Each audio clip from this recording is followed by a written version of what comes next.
ایک بکرا پورے گھر والوں کی طرف سے قربانی، میرے عزیزو بکرا ایک آدمی کی طرف سے ہی قربان ہوگا جو مالک نصاب ہے۔ گھر میں اگر 4 لوگ مالک نصاب ہے تو چاروں پر قربانی ہے، شوہر پر بھی، بیوی پر بھی، بیٹے پر بھی، جو مالک نصاب ہے۔ مالک نصاب کا مطلب کیا ہے آپ جانتے ہیں؟ جس کے پاس 52 تولہ چاندی یا 7.5 تولہ سونا یا اس کے برابر کی قیمت، دونوں میں سے کسی ایک کے برابر کی قیمت ہو۔ اس زمانے میں آپ کیلکولیٹ کر لو 52 تولہ چاندی کی قیمت کیا ہو سکتی ہے، اتنی اگر تمہارے پاس رقم ہے، اتنی مالیت ہے تمہارے پاس، تو تم مالک نصاب ہو اور تمہارے اوپر قربانی واجب، قربانی تمہارے اوپر واجب ہے۔ اور قربانی واجب ہونے کے لیے سال بھر پیسے ہونا ضروری نہیں، قربانی کے دنوں میں اگر وہ مالک نصاب ہوا تب بھی اس پر واجب۔ زکوٰۃ کا حکم الگ ہے، قربانی کا حکم الگ ہے۔ اور پورے گھر کی طرف سے ایک بکرا قربان کیا تو کسی کا بھی نہیں ہوا۔ اگر 4 لوگ گھر میں رہتے تھے اور چاروں کی طرف سے ایک بکرا ذبح کیا اور چاروں کا نام لیا گیا ہے تو کسی کے نام سے قربانی نہیں، کیونکہ پرٹیکولر ایک ہی کی طرف سے قربانی ہو سکتی۔ ہاں بڑے جانور میں 7 حصے ہو سکتے، وہ اونٹ ہوا یا بیل بھینس، یہ جو بڑے جانور ہیں ان جانوروں میں 7 حصے ہو سکتے ہیں اور ان میں شریک ہونا جائز ہے۔ لیکن 7 لوگ جو شریک ہو رہے ہیں ان کے لیے بھی شرط ہے، کوئی ایک بندہ بھی اس میں غلط عقیدے والا بھی نہ ہو اور گوشت کی نیت سے شریک نہ ہوا ہو، بلکہ سب قربانی کی نیت سے آئے ہو تو سب کی قربانی ہو۔ یہ لاکھوں ہزاروں اینیملز اس میں کاٹ دیے جاتے ہیں، ذبح کر دیے جاتے ہیں، خون بہایا جاتا ہے، اس کا حاصل کیا ہوتا ہے؟ جیوت چیزوں کو مار دیا جاتا ہے۔ میرے عزیزوں، لوگ یہ باتیں تو صرف اور صرف اسلام کے خلاف کرنے کے لیے پھیلاتے ہیں، جبکہ میں آپ کو بتاؤں دنیا کے تقریباً مذاہب میں قربانی کا کانسیپٹ موجود، اکثر دینوں میں وہ الگ الگ انداز ہے، کہیں بلی چڑھانا ہو گیا ہے، کہیں دیوتا کو کچھ پیش کرنا ہو گیا ہے۔ قربانی کا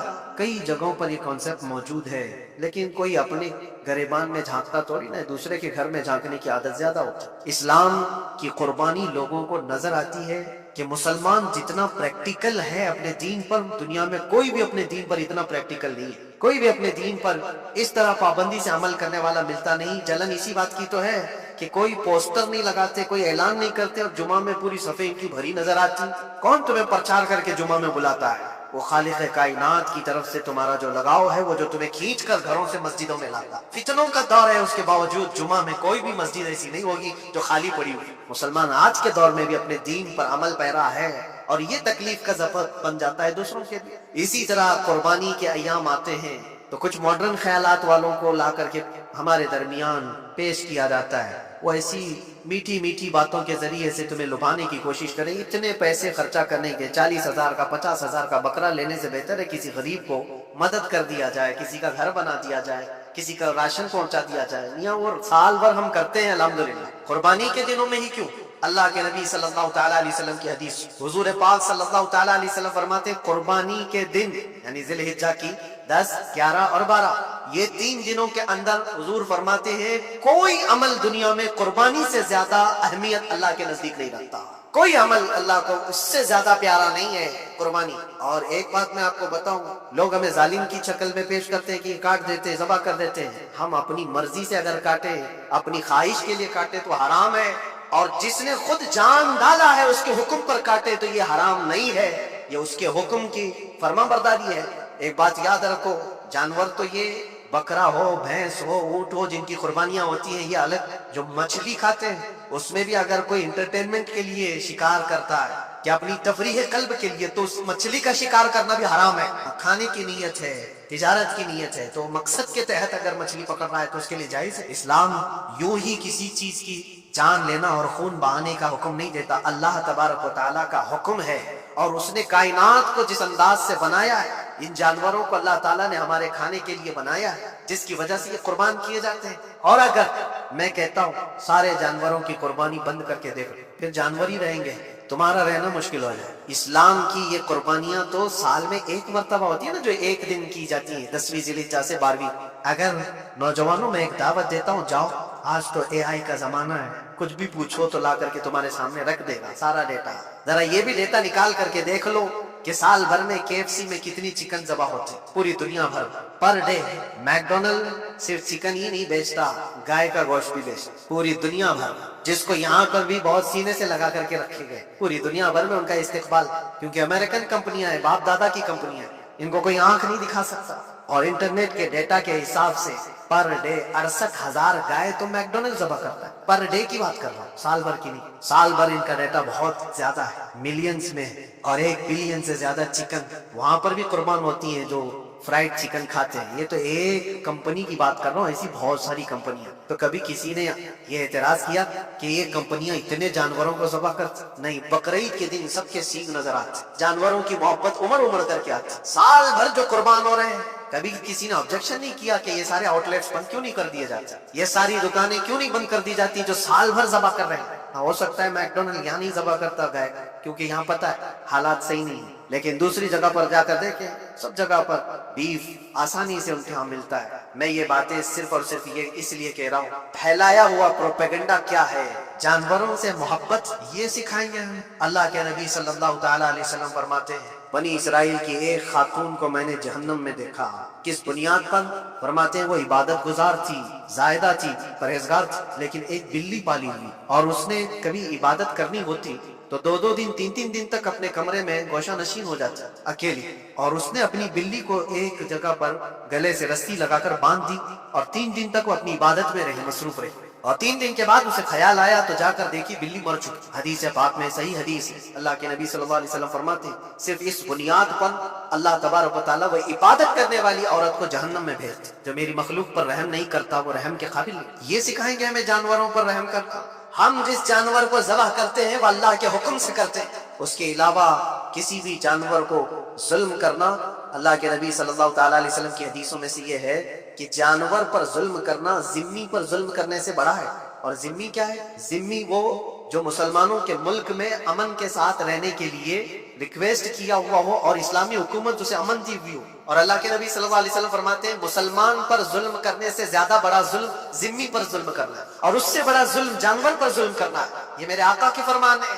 نبی اکرم صلی اللہ علیہ وسلم نے فرمایا وہ رحمت للعالمین ہے. اور ایک بڑی بات میں آپ کو بتاؤں, جو یہ پھیلایا جاتا ہے کہ جانوروں پر ظلم, سیدنا امام غزالی رحمت اللہ تعالیٰ علیہ کی بات میں پڑھ رہا تھا, حجت الاسلام, جن کی کتابیں پڑھ کر کے لوگ اللہ کے ولی بن گئے. امام غزالی کا نام سنا ہے؟ اتنی کتابیں انہوں نے لکھا, تصوف کے امام ہیں, علم کلام کے امام ہیں, منطق کے امام ہیں, فقہ و تصوف کے امام ہیں, بے شمار علوم و فنون کے دریا بہائے ہیں. اس حجت الاسلام امام غزالی رحمۃ اللہ علیہ کے انتقال کے بعد ان کے بھائی نے ان کو خواب میں دیکھا اور پوچھا آپ کے ساتھ اللہ نے کیا معاملہ فرمایا؟ امام غزالی فرماتے ہیں اللہ نے مجھے بخش دیا, میری لکھی ہوئی کتابیں, میری عبادتیں, ہزاروں کو جو میں نے پڑھایا وہ شاگرد, یہ ساری چیزوں کی وجہ سے نہیں, بس ایک کام کی وجہ سے. پوچھا وہ کون سا کام؟ کہا ایک بار میں کتاب لکھ رہا تھا اور سیاہی میں قلم ڈبو کر کے لکھا جاتا تھا, اور سیاہی جو بنتی تھی وہ پھلوں کے رس سے نکال کر, اور لکڑی کا قلم اس میں ڈبو کر کے لکھا جاتا تھا. تو میں لکھ رہا تھا کہ ایک مکھی آ کر سیاہی پر بیٹھ گئی, میں اپنا قلم روک لیا کہ ہو سکتا ہے وہ پیاسی, وہ پی کر چلی جائے. کافی دیر تک وہ مکھی اس سیاہی پر بیٹھی رہی, اور پی کر کے جب وہ اڑ گئی تو پھر میں اپنا قلم چلاتا رہا. یہ بات تو زندگی میں آئی اور گئی, میں نے تو اس کو چھوٹا سمجھا تھا, لیکن میری موت کے بعد رب تبارک و تعالیٰ نے مجھے اٹھا کر فرمایا جس نے میری چھوٹی مخلوق پر رحم کیا, بس اس نیکی کی بنیاد پر میں تجھے جنت عطا کرتا. ایک جانور پر رحم کرنے کی بنیاد پر, ایک جانور پر رحم کرنے کی بنیاد پر. اور حدیث پاک میں, صحیح حدیث پاک میں یہ بھی ہے, ایک طوائف تھی جس نے مرتے ہوئے کتے کو بچایا تھا پانی پلا کر, اور اس بنیاد پر اس کی بخشش ہو گئی. طوائف اور رحم کیا جانور پر تو اس کی بخشش ہو گئی. میں اسلام کی وہ چیزیں تمہیں بتا رہا ہوں جو دنیا تمہارے سامنے یہ چیزیں لانے سے عاجز ہے اور قاصر ہے. یہاں تک کہ اللہ کے نبی صلی اللہ تعالیٰ علیہ وسلم نے فرمایا جانور پر اگر تم نے ظلم کیا ہے تو جس طرح سے ظلم کرو گے قیامت کے دن یہ اپنے سینگوں کے ساتھ, اپنے کھروں کے ساتھ اٹھے گا, اور اسی طرح سے اس کا بدلہ بھی دلایا جائے. وہ تمہیں مارے گا قیامت کی اور بدلہ لے گے. یہ بھی حدیث پاک میں. جانور پر ہمیں اس کے چہرے پر مارنے کا حکم نہیں ہے, اور دنیا یہ پروپیگنڈا پھیلائی ہوئی ہے کہ یہاں جانوروں کو کاٹا جاتا ہے. جو ذبح کرنے کا حکم ہے وہ اللہ کے حکم سے. میرے رب تبارک و تعالیٰ نے خود جان ڈالی, ہماری جان کا بھی وہی مالک ہے, جانوروں کے جان کا بھی وہی مالک. اگر اللہ کا حکم نہ ہوتا تو ہمیں چونٹی مارنے کی بھی اجازت, اللہ کا حکم نہ ہوتا تو ہمیں کسی کو بھی قربانی کرنے کی اجازت نہیں ہوتی. یہ رب تبارک و تعالیٰ کا حکم ہے. ظاہر سی بات ہے ہم اللہ کے بندے ہیں. رب تبارک و تعالیٰ جانوروں کی قربانی کا حکم دیا, اس لیے ہر سال بقرعید میں مسلمان قربانی کرتے ہیں. اگر اللہ چاہے تو اپنے بیٹوں کی قربانی کا بھی حکم دے دے, اور دیا ہے رب تعالیٰ, اور وہ بھی کر کے دکھایا سیدنا ابراہیم علیہ السلام. اللہ تبارک و تعالیٰ اگر حکم دے تو کیا تم ایسے مسلمان نہیں ہو؟ مسلمان کا مطلب ہوتا ہے سر جھکانے والا اللہ کے حکم کے آگے, یہ نہیں پوچھے گا کہ کیوں ہے اور کیسے. مسلم کہتے ہیں اپنا سر جھکا دیا اللہ کی بارگاہ میں، اس کے حکم کے آگے۔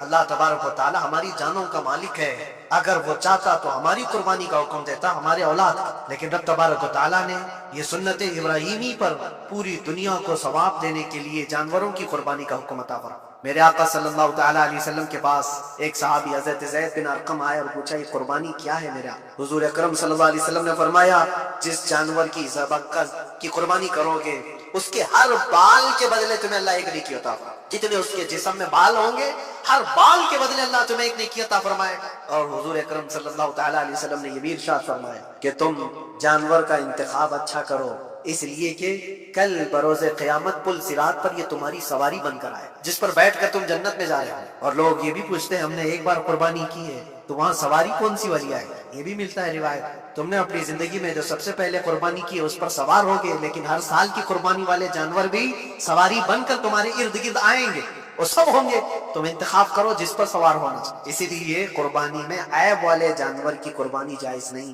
لنگڑا ہو، لولا ہو، کان کٹا ہوا ہو۔ کیوں جائز نہیں ہے؟ دنیا تو یہ سمجھتی ہے کٹنے والا جانور وہ ہونا چاہیے جو ریجیکٹڈ ہو، جس کو کاٹا جا رہا ہے وہ دنیا میں کام کے لائق نہ ہو، اس کو کاٹنا چاہیے۔ دنیا کا یہ کانسیپٹ ہے، دنیا کا تصور یہ ہے، لیکن نہیں، اگر کوئی اپنے استعمال کے لیے کاٹ رہا ہوتا تو میں کہتا ہاں ریجیکٹڈ مال کاٹ لو، لیکن ذبح جو ہم کرتے ہیں قربانی میں وہ اپنے لیے نہیں، وہ رب ذوالجلال کے لیے ہے۔